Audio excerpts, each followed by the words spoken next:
Hi, it's Ian here. Welcome to this episode of More Clients TV.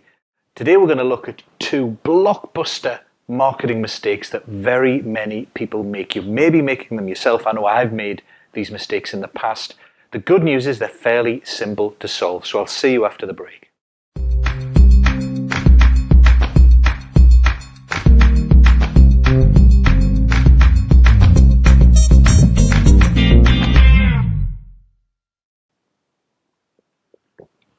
Hi, welcome back. We're going to look at two really big mistakes that people make with their marketing today, and those mistakes stem from a misunderstanding or a lack of understanding of how marketing really works. And at the root of it, there are really only two types of marketing. You may have come across them before, but maybe described differently or not described completely. One type of marketing is what I call immediate response marketing.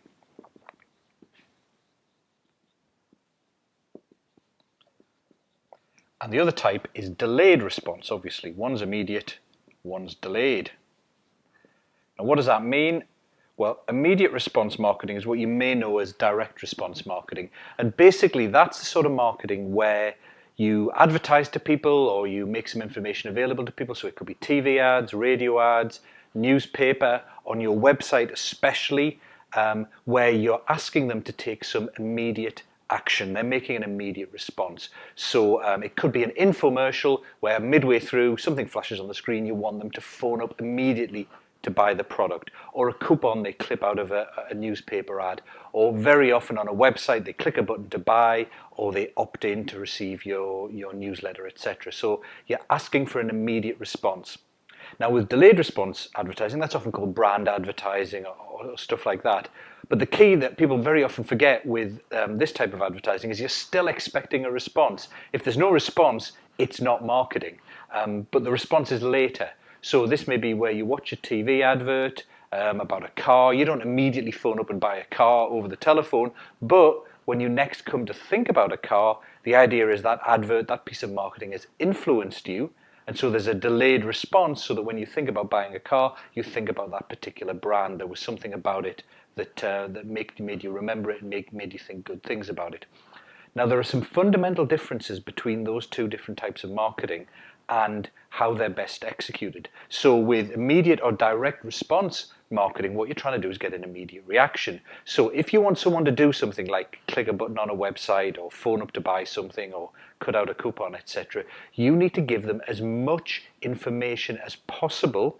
And that's both at a rational, intellectual level and, of course, stirring the emotions.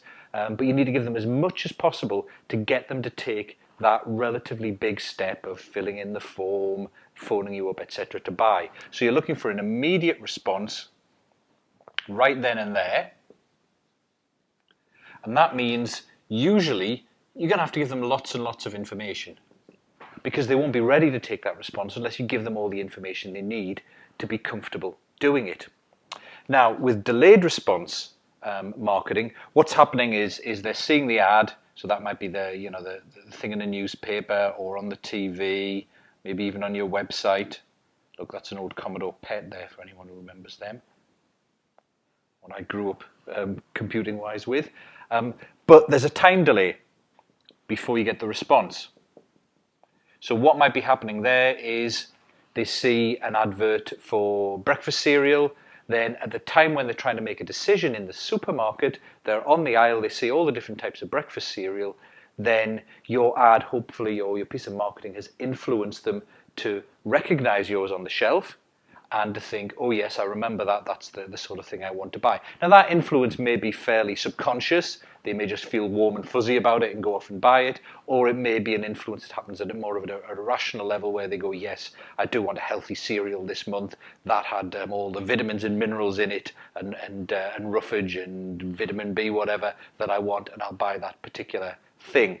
Now, the key thing there is, if it's a delayed response, then it's got to work through memory. With immediate response, people are seeing all that information in front of them. They're making a decision based on that information. They can reread it. They've just seen the advert. They've just seen something on your website. They can take that immediate decision. When it's working through memory, there are lots of different things in play. But in particular, in order for someone to remember something later on, maybe significantly later on, the advert itself, the piece of marketing itself, firstly has got to get noticed. It's got to stand out and be remarkable in some way so that it either creates or reinforces an existing memory. And then later on, when they're on the aisle or they may be thinking about buying something, or any kind of decision-making process, that memory then needs to be triggered, and it needs to bring back positive associations to do with good things for your particular brand or what it is you're trying to market. Now, if you're trying to get people to remember things later on or much later on, the message has to be, as I say, pretty remarkable and stand out, but pretty simple. People aren't going to remember vast reams of information that you give them a month later or a week later or even a day or a couple of hours later. They simply won't. It's not the way that memory works. They can only remember a few short, simple points. So when you're doing delayed response marketing, it's all about a few small, simple things that people are going to be able to remember. When you're doing direct or immediate response marketing, it's all about giving them all the information they need. And that's where these two mistakes happen. So the first mistake you often see is because we're mainly influenced, and the thing we see the most is delayed response advertising. We get loads of TV ads every time we watch the television. We hear loads of ads on radio. We see loads of them in the newspapers and the magazines. We assume almost the only type of advertising is this delayed response. But if delayed response is going to go well, it's got to have a very simple message that you can remember later. Now, if you try using just a simple message in direct response, so if you're writing a sales letter, or more often, if you're doing something on your website you're looking for an immediate response. You want someone to hit the buy button, go to the contact form and call you up, sign up for your email newsletter. If it's immediate response, you want to give them as much information as possible, not just a few simple messages. So you see far too often people on their website, for example, trying to make it look pretty, have a few succinct messages, one really short, clever slogan or phrase, just a few things on the home page. And the trouble is that doesn't work because we're talking about an immediate response environment where you're asking people to take action straight away, not just giving them a few things they'll remember later. The other way round, if you look at it, is where people will often try and get people to respond later, but they'll give them too much. Now, content marketing is a classic version of this. A lot of people try content marketing. They write really useful, valuable articles, but because it's content marketing and they don't want to be salesy, what they're expecting is that people will remember them and think good things about them later. But because of the way memory works, people don't remember huge, long articles. They don't even remember who wrote them. So unless there are a couple of really standout, remarkable points in that article, they're not going to remember it. So with content marketing, you're actually better off using it in an immediate or direct response environment. If you're going to have lots of information, then you must get people to take action straight away.